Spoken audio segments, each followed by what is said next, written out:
오늘은 제목이 거짓 주인이라고 하는 제목으로 같이 말씀 은혜를 받고자 합니다. 오늘 본문은 마가복음 7장 20절에서 23절이에요. 이 본문에 우리가 단어 하나하나가 참 입에 담기 싫은 단어들이에요. 자, 한번 제가 말해볼게요. 음란, 도둑질, 살인, 간음, 탐욕, 악독, 속임, 음탕, 질투, 비방, 교만, 우매함. 이 종목 중에서 어느 것 하나 내가 거기 해당되면 좋겠다 그러신 분 한 명도 없을 거예요. 저 역시 마찬가지입니다. 우리가 과거 지금 여기 나와 있는 10가지 종목은 어떻게 돼요? 10가지인가 12가지인가요? 12가지. 이것은 전부 다 우리의 옛날 모습이에요. 우리가 그랬던 사람이에요.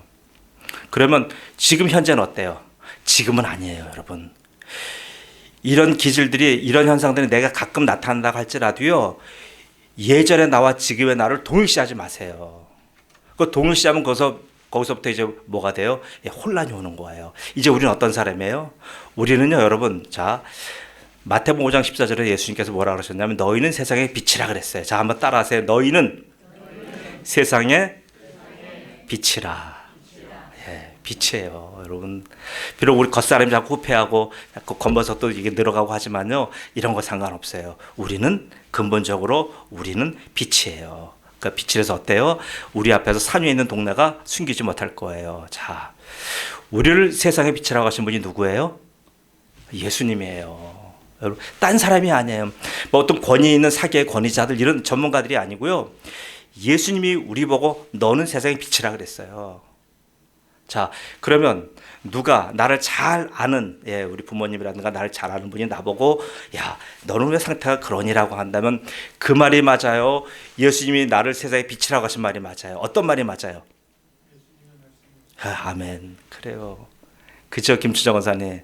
예수님이 하신 말씀이 맞아요. 비록 내가 과거에 그런 기질이 남아있고 그런 흔적이 남아있다 할지라도요, 그 사람이 너는 나쁜 사람이야, 너는 탐욕이야 이렇게 얘기해도요, 그거 틀려요.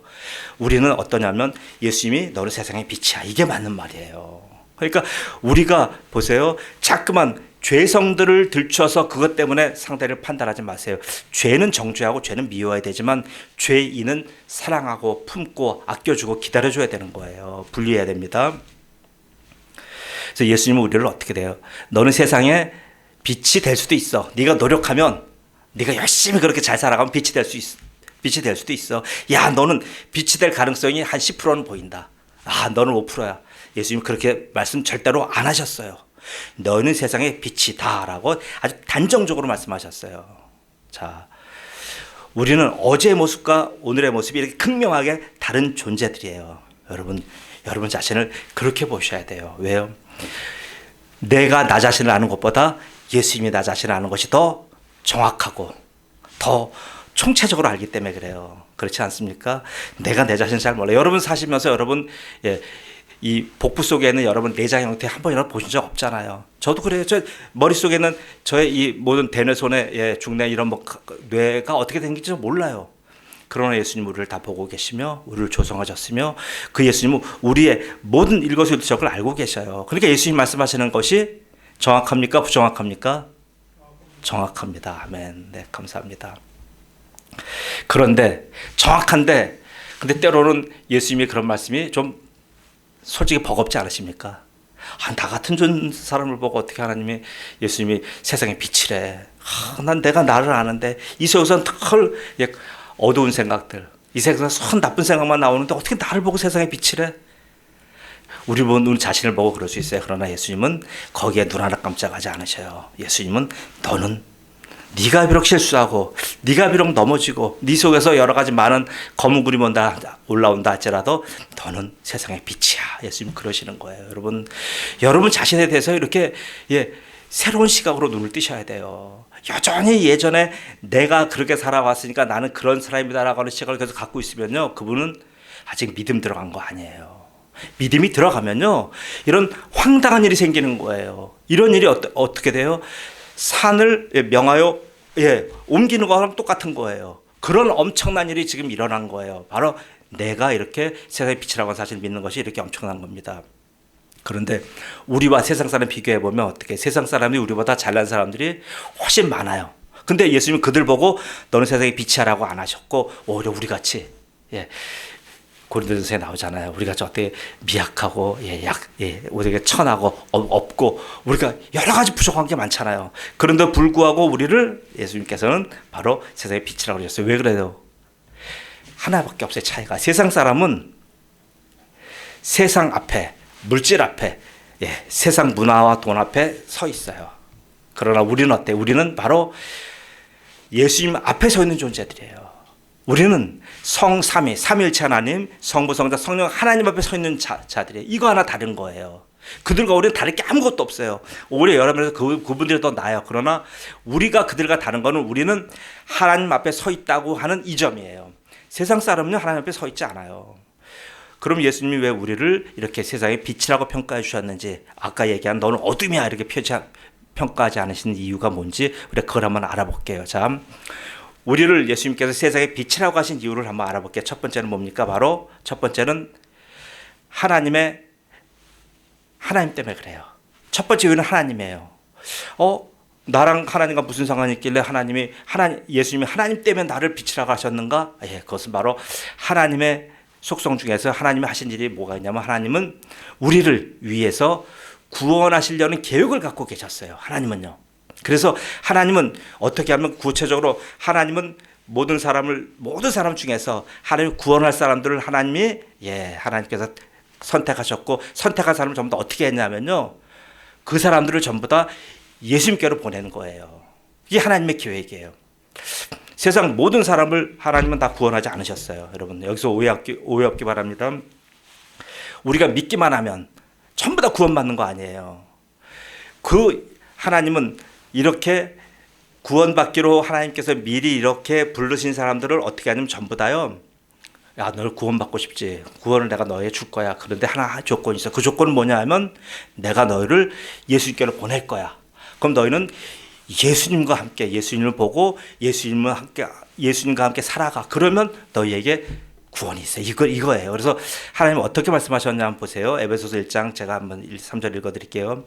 하나님 곧 우리 주 예수 그리스도의 아버지께서, 하나님께서 그리스도 안에서 하늘에 속한 모든 신령한 복을 우리에게 주시되, 우리한테 주신 거예요. 그 주시려고 우리를 택하사 우리로 사랑 안에서 그 앞에 거룩하고 흠이 없게 하시려고 깊으신 뜻대로 우리를 예정하사 예수 그리스도로 말미암아 자기 아들들이 되게 하셨으니. 보세요.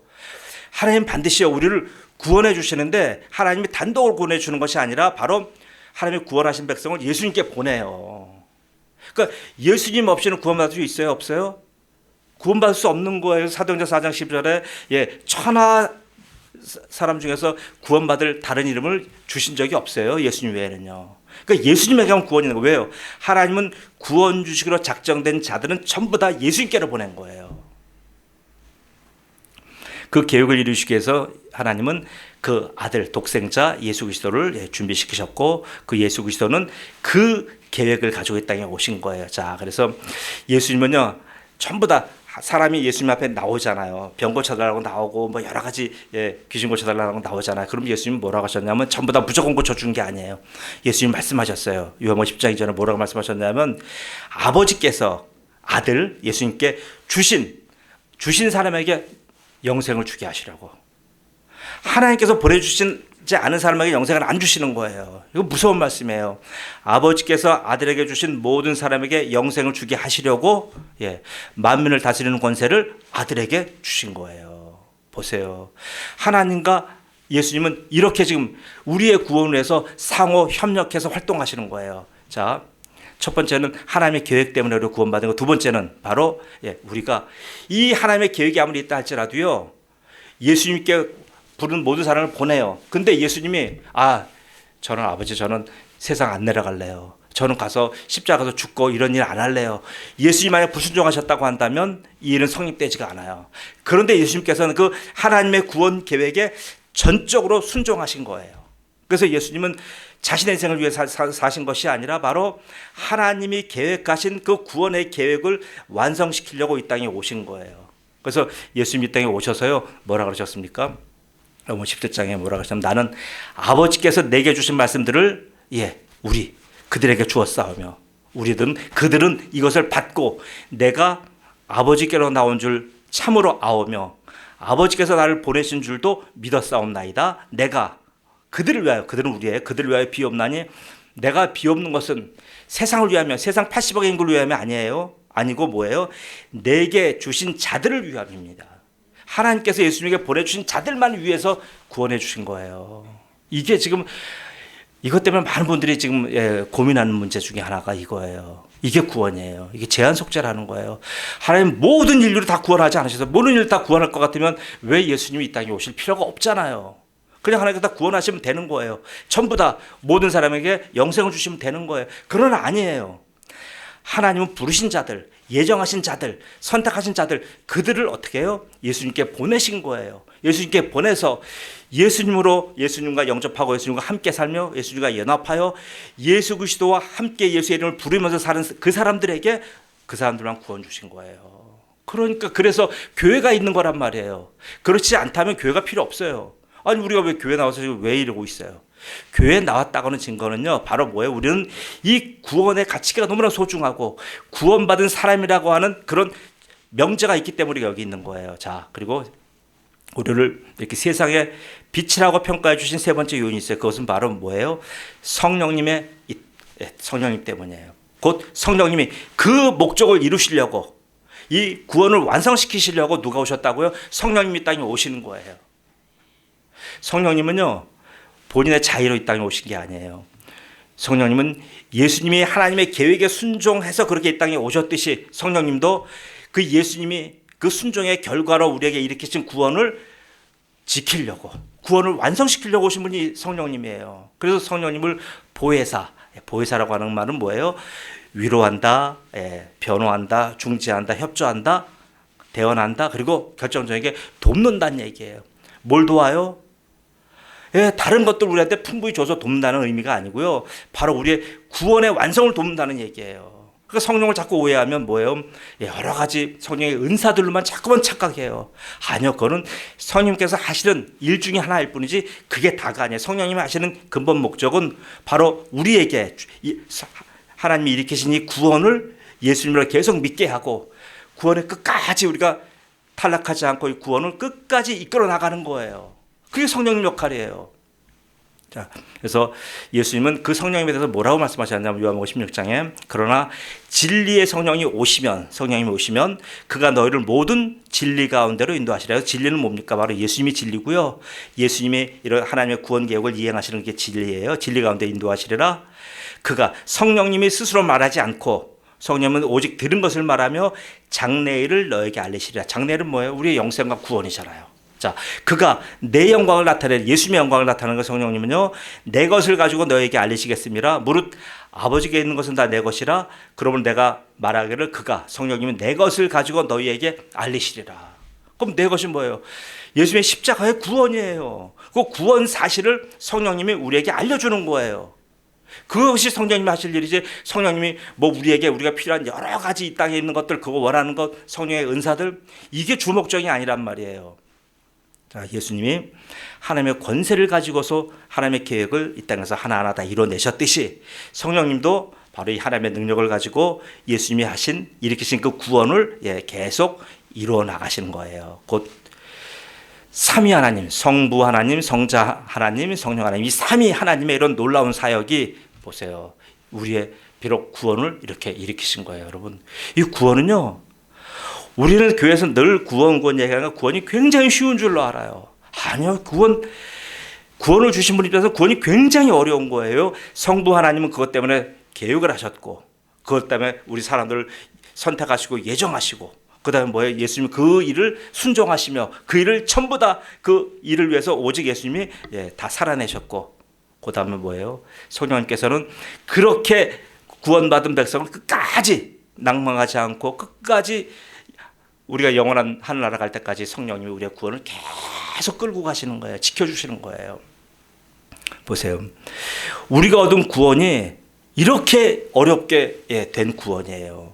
우리는 쉽게 그냥 너무나 구원 쉽게 얘기하지만요, 이 구원은요 절대로 손쉬운 결과물이 아니에요. 우리는 삼위 하나님, 성부, 성자, 성령님 하나님이 이뤄놓으신 그 구원을 우리가 어떻게 돼? 은혜로 우리는 이렇게 받았기 때문에 우리는 너무나 손쉽게 생각하는 거예요. 은혜로 받았다는 건 뭐예요? 공짜로 받았기 때문에 우리는 정말 어떻게 보면 무가치할 정도로, 어떻게 보면 뭐 그거 뭐 그냥 있어도 그만 없어도 그만 뭐 이런 식으로, 나는 구원이라고 하는 은혜보다 나는 오늘 나는 밥 한 끼가 더 필요해, 뭐 이런 식으로까지 얘기할 정도로 우리가 이 구원에 대해서 얼마나 무감각했는지 몰라요. 그러나요, 이 구원은요 아무도 일으킬 수가 없어요. 보세요. 전 인류에 여태까지 살았던 모든 인류의 그런 지혜와 지식의 총합과 인류가 일으킨 모든 그런 기능과 힘, 능력으로 전부 다 합쳐도요, 그 모든 지식의 총량으로도요, 이 구원을 이룰 수가 없는 거예요. 이렇게 어려운 게 구원이에요. 그 구원을 이렇게 하나님이 정말 힘겹게 이렇게 일으키신 구원을 우리에게 주셨는데, 바로 우리는 어떻게 됩니까? 우리는 구원을 너무나 지금 여러분 무감각한 것 아닌지 모르겠어요. 예수님이 그랬어요. 구원받은 우리 백성들을 볼 때마다 예수님이 어떻게 하냐면, 먼저는 예수님의 두 가지 반응이 있어요. 하나는 봐서 우리들을 보고 예수님은 바로 하나님이 하신 그 일을 찬양해요. 야, 구원받은 백성을 보고 예수님은 하나님이 하신 일을 찬양해요. 이사야서 9장 7절 어떻게 찬양하면요, 보세요. 그 정사와 평강의 더함이 무궁하며, 우리를 보고 예수님이 하시는 고백이에요. 또 다윗의 왕좌와 그의 나라에 군림하여 그 나라를 굳게 세우고 지금 이후로 영원히 정의와 공의로 것을 보존하실 것이라, 만군의 여호와의 열심히 이를 이루시리라. 우리를 딱 보시면요, 우리 한 명 한 명에게는 저 사람을 위해서 일으키신 그 하나님의 구원, 그 예수님의 순종, 성령님의 지금도 계속 우리를 인도하시는 성령님의 역할, 이것을 보시고 예수님은요 바로 하나님을 찬양하는 거예요. 우리가 바로 그런 거예요. 한 명 한 명 구원받은 형제들을 보면요, 우리도 역시 뭐예요? 그 사람을 칭찬하는 것처럼 그 사람을 구원 주신 하나님을 찬양하게 돼 있어요. 그리고 또 예수님은요, 이렇게 보고 찬양하는 것은 예수님만 찬양한 것이 아니에요. 지금 구원받아서 이미 하늘나라에 다 올라가 있는 믿음의 선진들이 있어요. 그분들도요, 우리 구원받은 백성, 이 땅에서 구원받은 백성이 한 명 한 명 늘어갈 때마다 그들도 어떻게 돼요? 보고 하나님을 찬양하는 거예요. 하나님 또 하나 하셨군요. 우간다에서 한 명 더 구원해 주셨군요. 이번에 우크라이나에서 한 명 더 구원하셨군요. 이번에 양산동에서 한 명 구원하셨군요. 찬양하는 거예요. 자, 그 말씀이 어디 있다고요? 계시록 7장 10절에 있어요. 큰 소리로 외쳐 이르되 구원하심이 보좌에 앉으신 우리 하나님과 어린 양께 있도다. 이렇게 찬양하는 거예요. 한 명 한 명 구원받은 숫자가 늘어날 때마다요, 믿음의 선진들이 이렇게 하나님을 찬양하는 거예요. 보세요. 구원은 이토록 이를 행하시며 그것을 만들며 성취하시는 삼위 하나님께서 하신 일이에요. 하나님만이 그 일을 하실 수 있을 정도로 이 일은 정말 어렵고 힘든 일이에요. 세상 사람들은 절대로 못해요. 또 하나, 예수님이 우리 구원받은 백성을 볼 때마다 예수님은 어떻게 반응을 하십니까? 예수님은요, 그 구원이 얼마나 복되고 그 구원이 얼마나 찬란한지 예수님께서 감탄하시는 거예요. 우리를 보시며 그래서 감격해서 하신 말씀이 뭡니까? 야, 너는 세상의 빛이야 라고 감탄하는 거예요. 아니, 저는 이렇게 쪼글쪼글하고 나이도 먹고 힘도 없고 지금 생활 능력도 없고 이렇게 힘든데요, 저는 지금 정부에서 도와주지 않으면 살 수 없는 이런 지금 나약한 존재인데요 라고 얘기해도 예수님 우리 아니야. 나는 너를 보면 놀래. 나는 너를 볼 때마다 너는 세상의 빛인 사실에 대해서 나는 감격해. 예수님이 그러시는 거예요. 여러분 자신이 그런 분들인 걸 여러분 예수님의 시각으로 여러분을 바라보셔야 돼요. 자, 그래서 우리에게는요, 여러분 어때요? 그러면 과거에 아까 오늘 본문 말씀 읽은 것처럼 우리에게 있는 여러 더러운 것들은 이제 우리에게 흔적도 없어요. 여러분 자꾸만 우리에게서 어떤 과거의 여러 더러운 흔적들이 나타날 수 있어요. 떠오를 수 있어요.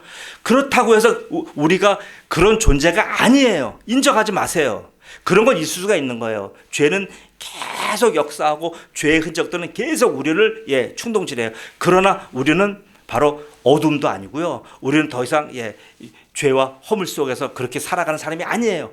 다른 말로 말할게요. 우리는 공중 권세 잡은 자, 거짓의 아비, 마귀의 자녀가 아니란 말이에요. 믿으십니까? 우리는 뭐예요? 세상의 빛이에요.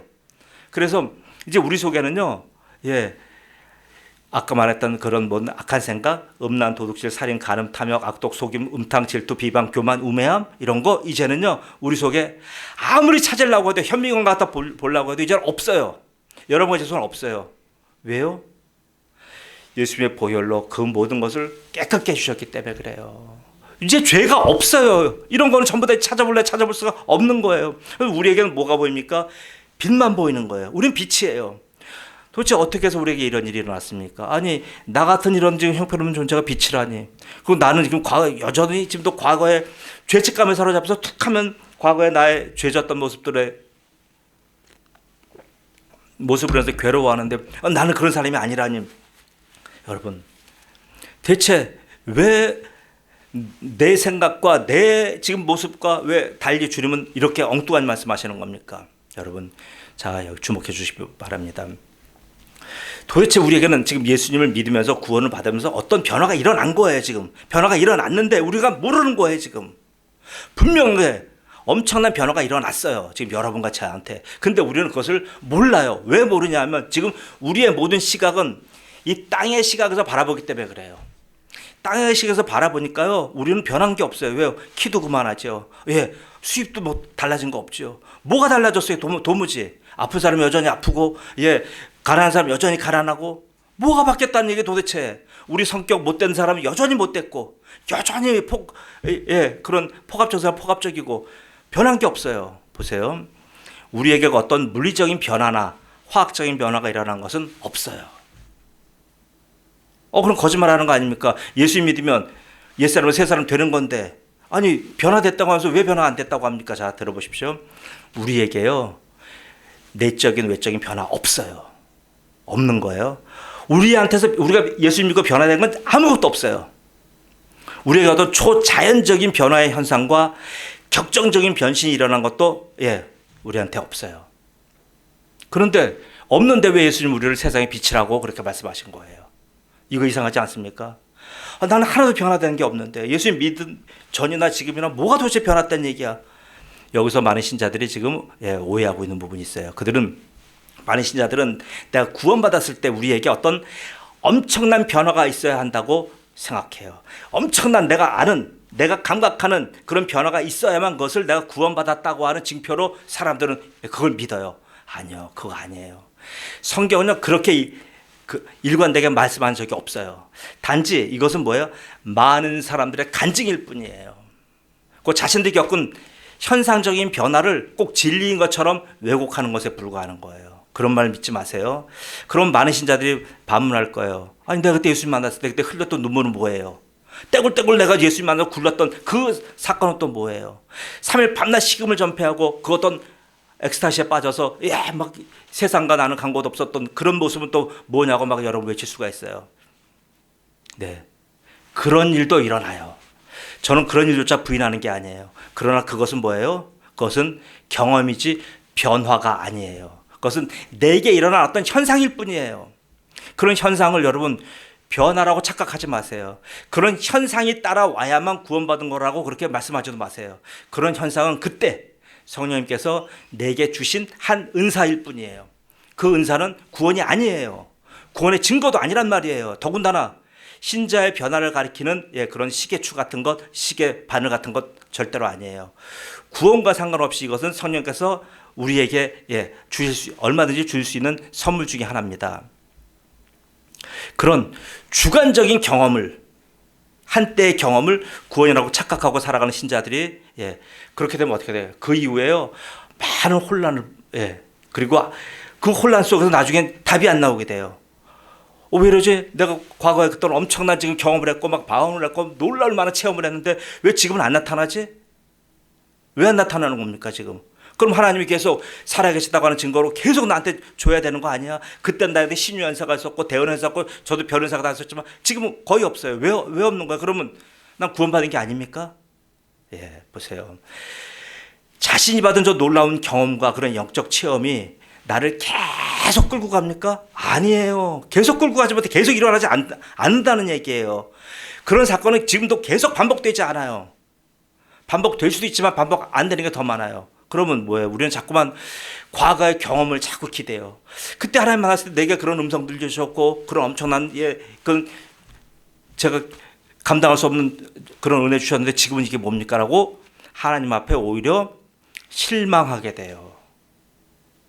하나님께 실망하게 되는 거예요. 그런 놀라운 체험을 했으면서도요, 여전히 나는요, 지금 변화되지 않았어요. 나는 여전히 지금 내 속에서 악한 생각이 있어요. 그리고 악한 것들이 날 떠나지 않아요. 아까 말한 음란, 도둑질, 살인, 간음, 탐욕, 악독, 속임, 음탕, 질투, 비방, 교만, 우매함 여전히 내게서 막 올라와요. 왜 그렇습니까? 답이 나오지 않잖아요. 이래서 여기서 이런 괴리 때문에 신앙의 부침이 시작되는 거예요. 한쪽으로는 그런 놀라운 경험을 했기 때문에 나는 구원받았다라는 하늘 위를 날을 것 같은 기쁨이 있는데 또 자기 자신을 보면 여전히 지금 여기 말한 본문에서 말한 마가복음 7장에서 말한 이런 악한 생각, 악한 것들이 지금 나를 어둠이 떠나지 않고 있어요. 도대체 뭐예요? 더 괴로운 거예요. 오히려 내 영혼이 세상과 교회를 자기 편한 대로 왔다 갔다 하는 것 같아요. 교회 오면 구원받은 것 같고요. 다시 사회 돌아가면 나는 구원받지 않은 것 같아요. 막 영적인 냉탕 온탕을 오고 가요. 이런 극심한 내적 혼란이 막 지속되다 보면 사람들이 어떻게 됩니까? 이야, 이거 예수 믿어도 이거 변화되는 거 하나도 없네. 이거 좋은 거 하나도 없네. 그리고 나서 결국 어떻게 돼요? 하나님께 실망하고 교회를 떠나가요. 지금 이런 사람들이 한국 교회에 한국에 400만이 넘어요. 이거 보세요. 심각한 얘기예요. 지금요. 이거는 뭐냐 하면요. 이분들이 이제 뒤에 나옵니다. 그리고 이분들은 지금 이분들 실수가 뭐라고 생각하십니까? 도대체 저분들이 왜 저럴까요? 무엇 때문에 그럴까요?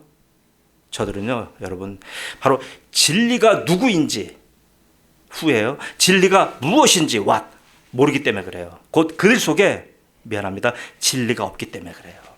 진리가 없는 거예요. 영적인 체험, 영적인 경험, 주관적인 놀라운 어떤 엑스타시, 그건 진리하고 상관없어요. 그거는 뭡니까? 그런 것은 내가 그런 체험한 것은 진리로 가는 하나의 이정표예요. 그것이 진리는 아니에요.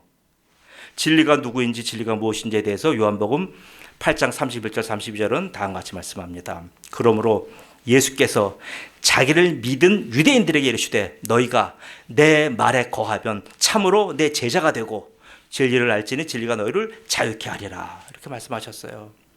그 저들은 이렇게 이런 자기한테 취해서 그런 어떤 현상과 그런 일어나는 여러 가지 아주 그런 놀라운 황홀경에 빠져서 있다가 계속 그런 일이 없으니까 실망하고 막 이런 사람들, 교회를 떠나간 사람들은 애초부터 미안합니다. 진리에 관심이 없었던 거예요. 진리는 뭐예요? 진리는 예수님이에요. 진리는 예수님이 하신 말씀이에요. 진리는 예수님의 삶이에요. 예수님만이 저들에게 자유를 줄 수 있는 거예요. 곧 예수님만이 저들이 원하는 근본적인 변화를 줄 수 있는 거예요. 여러분, 모든 변화는요, 내 속에서 나오는 게 아니에요. 모든 변화는 예수님으로부터 오는 겁니다. 다른 경로로 오는 것은요, 진리에서 오는 변화가 아니에요. 인간의 많은 우리가 노력할 수 있어요. 많은 노력에서 오는 변화 있어요. 변화 가져다 줘요. 그러나 그것은 진리에서 오는 변화가 아닌 나의 필요에서 오는 변화예요. 나의 필요성 때문에 오는 변화예요. 곧 근본적인 변화가 아니라 일시적인 변화를 얘기하는 겁니다. 여러분, 일시적인 변화도 그렇게 나쁜 것만은 아니에요. 사실 일시적인 변화도요, 삶에 엄청난 부가가치를 갖다 줘요. 곧 삶을 보람있게 하기도 하고요, 삶을 개선시키기도 하고요, 자기 자신을 떳떳하게 만들기도 하고 자신감이 넘치게 하기도 해요. 그러나 여러분, 거기에 계속 의존하게 되면 어떻게 됩니까? 내가 노력하니까 점점 좋아져, 점점 행복해지고, 점점 아주 이 땅을 살아가는 데 있어서 떳떳해져요. 그럼 어떻게 돼요? 그것 때문에 그것이 결국 그 사람을 참혹하게 만드는 결과가죠. 왜요? 삶이 점점 행복해져요. 모든 걸 하는 것조차 잘 돼요. 사업도 잘 돼요. 애들도 잘 돼요. 뭐 건강해요. 가는 곳마다 존경받아. 이러면 어떻게 돼요? 그러면 만족하게 되잖아요. 삶을 즐기게 되잖아요. 야, 이 땅이 이렇게 찬란하고 이렇게 살만한 가치가 있구나. 그렇게 되면요, 진리에 대해서 관심이 없어져요. 진리가 나 밥 먹여줘?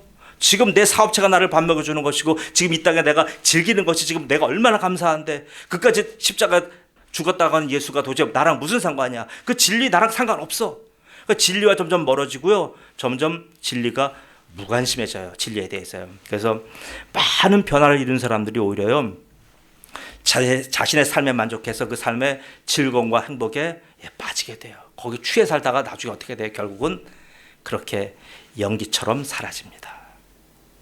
곧 자신이 이룬 변화가 자신의 목숨을 약간의 연장시켰지만 근본적으로 그의 삶을 바꿔주지 못한 거예요. 이런 인생을 시편 102편 3절은 어떻게 조롱하는지 아십니까? 자, 내 날이 연기같이 소멸하며 연기처럼 사라진 거예요. 내 뼈가 숯같이 탔음이니이다 라고 한탄하는 거예요. 성경은 다 매장을 얘기하지 화장을 얘기하잖아요. 그럼 뭐예요? 이건 화장을 얘기한 게 아닌데도 불구하고요, 이렇게 말씀하셔요. 이미 내 날이 연기처럼 소멸하면 내 뼈가 숯같이 탔음이라고 꼭 화장한 것처럼 이렇게 성경은 표현하고 있어요. 시편에서. 이렇게 인생이 이렇게 끝난다, 이걸 얘기하는 거예요. 그럼 여기서 구원받은 것은 대체 무엇입니까? 구원이란 건 뭐예요? 구원이란 건 뭐냐면요, 여러분. 자, 구원은 바로 예수님 말씀처럼 악인이, 옛날 어둠의 사람들이 세상에 빛이 된 초유의 사건이에요. 단 한 번 있는 사건이에요. 두 번 다시 반복 안 돼요. 이 사건은요, 곧 우리가 그 미중의 사건으로 말미암아 우리가 변화된 거예요. 뭐가 바뀌었습니까? 성격이 바뀐 것도 아니고요, 생활이 바뀐 것도 아니고요, 내 삶의 질이 바뀐 게 아니에요. 바뀐 건 하나 있어요. 신분이 바뀐 겁니다. 이걸 자꾸만 놓치게 되니까 엉뚱한 소리 하는 거예요. 신분이 바뀐 거예요. 마태복음 5장 14절에 너희 세상에 빛이라, 이렇게 신분이 바뀐 거예요. 이건 구원받은 결과를 얘기하는 겁니다. 이런 신분이 바뀌었어요. 곧 정체성이 우리가 변화된 겁니다. 이런 변화가 어떻게 됐어요? 예, 바로 예수님 때문에 이렇게 된 거잖아요. 예수님 때문에 우리가 세상에 빛이 된 거예요. 제가 세상에 빛이 될 만한 어떤 아무런 근거가 저한테는 없어요. 아무리 살펴봐도요, 빛과 저하고는 아무리 해도 닮은 구석이 하나도 없어요. 근데 내가 어떻게 세상에 빛이 돼요? 그거는 바로 예수님 때문에 그래요. 예수님은요, 요한복음 8장 12절에 뭐라고 말씀하셨습니까? 예수님 자신이 빛이에요. 예수님 자신이 세상의 빛이에요. 자, 요한복음 8장 12절 말씀 읽어드릴게요. 예수께서 또 말씀하여 이르시되 나는 세상의 빛이라. 예수님은 세상의 빛이라고 그러셨어요. 그래서 나를 따르는 자는 어둠에 다니지 아니하고 생명의 빛을 얻으리라. 네, 보세요. 구원은 예수님으로 인해서 악한 자가 세상에 빛이 되는 사건이에요. 근데 이게 어떻게 됩니까? 자, 보세요. 예수님이 세상에 비친 건 우리 인정해요, 모든 사람. 근데 내가 세상에 비친 거는 몰라요. 자, 여기서 하나 있어요. 변화되지도 않았는데 내가 어떻게 세상에 빛이에요? 자, 우리는 자꾸만 내게서 어떤 물리적이고 화학적인 변화가 일어났다고만 생각하니까 안 되는 거예요.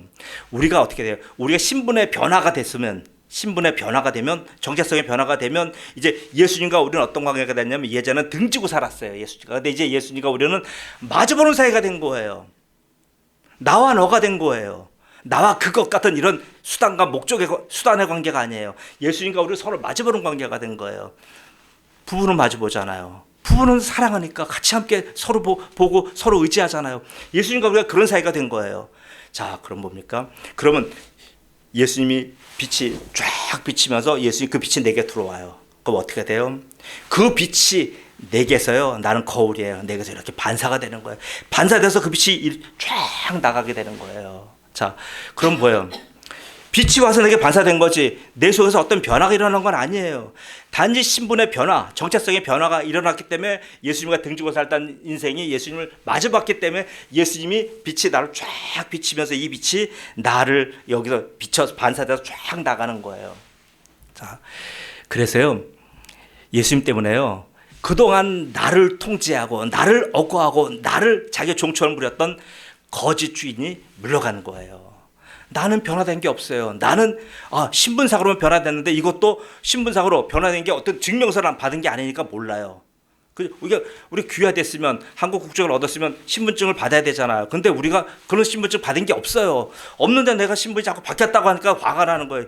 도대체 받은 게 아무것도 없는데 자꾸만 신분이 바뀌었다고 교회에서는 그래요. 도대체 뭐예요? 뭐가 바뀌었습니까? 자, 보세요. 여러분, 우리는 자꾸 눈에 보이는 것만 생각해서 그래요. 우리는 눈에 보이고 듣고 오감으로 감각하는 것들에서만 관점을 갖고 보니까 보이지 않는 세상, 영적인 세상에 대해서 어떤 일이 일어나는지 우리가 몰라요. 자, 우리가 예수님이 우리를 해서 쫙 세상에 빛을 비치면 어떤 현상이 일어나면요, 그동안 우리를 통제하고 있던 그 어둠의 세력, 그 거짓의 압이, 사탄이요, 이렇게 있다가 거짓 주인이 슬그머니 쫓겨가는 거예요. 우리가 보이지 않는 세상, 영적인 세상에서 이런 일이 일어나는 거예요. 그건 나를 통제하던 거짓 주인이 쫓겨난 겁니다. 여지껏 내가 아까 우리가 말한 그런 모든 그런 죄악의 그런 형태들이 나타나는 건 어떻게 해요? 내가 원래 못돼서 그렇게 사는 게 아니고요. 그 거짓의 아비 사탄이 나를 통제했기 때문에 내가 그렇게 사탄의 현상들이 나에서 나타난 거예요. 결국 나는 사탄을 내가 반사한 거예요. 우리가 근본적으로 못된 거 아니에요. 하나님이 아담을 창조하실 때 아담이 왜 못됐어요? 아니요. 얼마나 하나님 보시기에 심히 아름답다 할 정도의 그런 사람이잖아요. 우리가 그런 사람인데 우리의 거짓 주인 때문에 우리가 그렇게 된 거예요. 거짓 주인 따라 살다 보니 거짓 주인을 자꾸 반사하다 보니까 우리에게서요. 그러죠. 아까 말한 그런 못된 현상들이 우리에게 다 나간 거예요. 예, 나쁜 생각, 더러운 것들, 온갖 추잡한 것, 어둠 일이 우리 다 반사돼서 나간 거예요. 근데 이젠 예수님이 우리 앞에서 예수님의 그 세상의 빛을 쫙 비추시니까 이 빛이 이제 우리한테 와서 우리에게 반사돼서 나가는 거예요. 자, 여러분, 그건 뭐예요? 구원의 변화를 내게서 찾지 말란 말이에요. 제가 드리는 말씀은. 구원의 변화는 사실 이렇게 우리가 보이는 세상의 변화라기보다도 보이지 않는 세상에서의 변화인 거예요. 곧 나의 거짓 주인이 쫓겨났고 새 주인이 오시는 것이 구원이에요. 믿습니까? 예. 에베소 2장이 저는 그래서 이렇게 말씀하는 거예요. 그때 마귀한테 통제받을 때 그 가운데서 행하여 이 세상 풍조를 따르고 공중의 권세 잡은 자를 따랐으니 곧 지금 불순종의 아들 가운데 역사하는 영이라. 그렇게나 우리를 통제하던 그 거짓 주인이 예수님으로 인해 쫓겨난 거예요. 그 영적 변화 외에 우리는 구원은 그럼 현실에서 어떤 변화를 수반합니까? 현실에서 그럼 우리는 자꾸 그래. 현실에서 어떤 변화가 있느냐? 이걸 자꾸 찾으려고 해요. 여러분 다시 한번 권면합니다. 그 변화를 여러분 자신에게서 찾지 마세요. 내가 예수님 믿었으면 구원받았으면 내 인격이 좀 바뀌어야 되는 거 아니야? 내 성품 좀 어때? 내 습관은 또 어때? 내 행동과 내 언어? 나의 여태까지 삶의 태도는 어때? 내가 그럼 예수 믿었으면 좀 이렇게 돼야 되는 거 아니야? 너 예수님 그렇게 10년 동안 믿었더니 넌 왜 그 모양이야? 이런 얘기 많이 듣잖아요. 그런 변화를 우리한테 찾으려고 하면 안 돼요. 자, 물론 그런 변화가 없는 건 아니에요. 있어요. 근데 있지만요. 그런 변화는요. 실제로 얘기하는 거예요. 매우 느리게 일어나요. 굉장히 느리게 일어나는 변화예요. 때로는 변화된 것 같기도 하지만 때로는 그대로 있는 것 같기도 하고 저게 어느 때는 참 쫙 진보하는 것 같다가도 어느 때는 kok또 어디 진창에 니전 토종을 빠져가지고 진창에서 살아가는 것 같고 도무지 분간이 안 서요. 그래서 변화를 우리가 성경적인 용어로 뭐라고 하냐면 성화라고 하는 말을 해요. 변화. 세상의 변화는 구별하여서 성화는 뭐예요? 거룩한 변화예요. 이렇게 거룩한 변화를요 자꾸만 내게서 찾다 보니까 어떻게 돼요? 우리가 어떻게 됩니까? 그러면 노력해야지. 내가 더욱더 땀을 흘려야지. 내가 이게 열심히 수행해야지. 이렇게 돼버리는 거예요. 성화는요 내가 일으키는 이런 거룩한 변화는 내가 일으키는 어떤 노력과 땀과 그런 행위가 아니에요. 곧 성화의 주체는 내가 아닌 거예요. 그럼 성화의 주체는 누구예요? 예수님이에요. 이 성화의 변화는 내가 예수님을 이제는 반사하는 존재가 되었다고 하는 그런 의미예요. 이제 내가 예수님을 반사해서 세상에 빛이 된 거예요. 자, 그래서 이제는 우리에게서 뭐가 나타나요? 예수님의 성품과 예수님의 마음이 우리에게서 나가게 되는 거예요. 이것이 구원에 따라오는 변화인 성화인 겁니다. 자, 사랑하는 은혜의 성도 여러분, 여러분 현재 누구를 반사하고 계십니까? 거짓 주인입니까? 아니면 진짜 주인입니까? 우리 인생의 언행심사는 다 그 주인의 것이 반사된 그런 반영물들이에요. 그래서 우리의 진짜 노력은 우리가 해야 될 거 있어요. 뭡니까? 우리가 막 인격을 다듬고 내가 자꾸 변화되려고 노력하 그거 아니에요. 우리의 진짜 노력은요 하나 있어요. 바로 뭐냐면 바로 진짜 주인 앞에 우리가 서 있는 것 그거예요. 오늘 김윤수 성도님이 주님 앞에 나왔듯이 보세요. 주님을 앞에 이제 서 있는 바로 그것이에요. 그것이면 좋고요. 그 노력이면 되는 거예요. 그 노력은 뭐예요? 교회에 나오는 노력이에요. 예수님 앞에 서 있는 노력이에요. 그러면 진짜 이제는 뭐예요? 주님의 빛이 나를 통해서 반사되면 반사되는 만큼만 내가 변화되는 거예요. 주님은 그 모습 빛을 비치지만 나한테 한 줄기 빛만 들어온다고 한다면 한 줄기 빛만 반사돼요. 근데 우리가 점점 성화되어 간다는 건 뭐예요? 어느 날 한 줄기 빛이 나갔는데 어느 날 보니까 내가 10줄기 빛이 나고 100줄기 빛이 나가고 내가 10,000줄기 빛이 나가게 되는 거예요. 이게 변화인 거예요. 그러니까 예수의 빛이 나한테 비춰서 반사되는 만큼만 내가 변화된 모습을 보여주는 거지, 내가 이 속이 변화되고 내가 부모로서 받던 어떤 그런 성정이 변화돼서 내가 막 달라지는 것 아니에요. 그래서 심리학에서 말하는 것과 세상에서 말하는 것과 성경에서 말하는 방법은 다른 거예요. 우리는 그 빛을 반사하는 존재입니다. 우리는 우리의 삶은 그 빛을 반사하는 행위예요. 여러분, 이 아름다운 계절 가을이잖아요. 이 가을에 산과들로 자꾸 다니게 돼 있어요.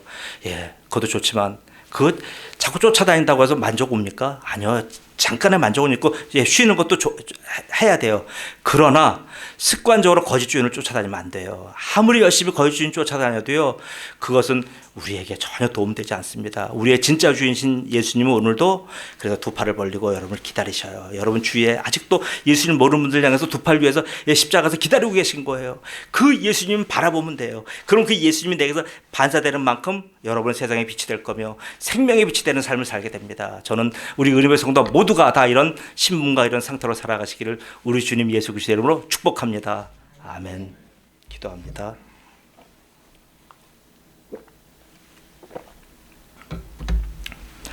전능하신 아버지 하나님 은혜 감사합니다. 우리는 모든 것을 내가 시작하고 내가 종교라는 모든 인생의 책임지는 존재같이 그렇게 살려고 노력했습니다. 그런데 아버지 하나님, 내가 하는 노력과 내가 흘리는 땀은 제한적이고 한계가 있다는 사실을 오늘 깨닫게 되었습니다. 아버지 하나님, 오늘 주신 말씀에 근거하면 모든 변화의 주체가 내가 아니라 예수님인 것을 아버지 하나님 다시 고백하게 됩니다.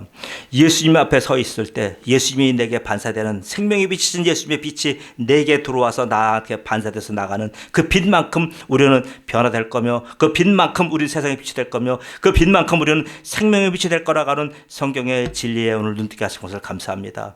오늘 우리 성도 모두가 아버지 하나님 기존에 해왔던 헛된 싸움하지 말고 이제는 예수님을 바라보며 예수님 앞에 서 있으며 오직 모든 초점을 예수님께 맞추는 예수님 중심의 삶을 살아가는 성도들로 축복해 주옵소서. 그래서 내가 변화되는 노력이 아니라 예수님 앞에 서 있으려고 하는 노력이 우리 성도들에게 가득하도록 축복하여 주옵소서. 감사하며 예수님의 이름으로 기도드리옵나이다.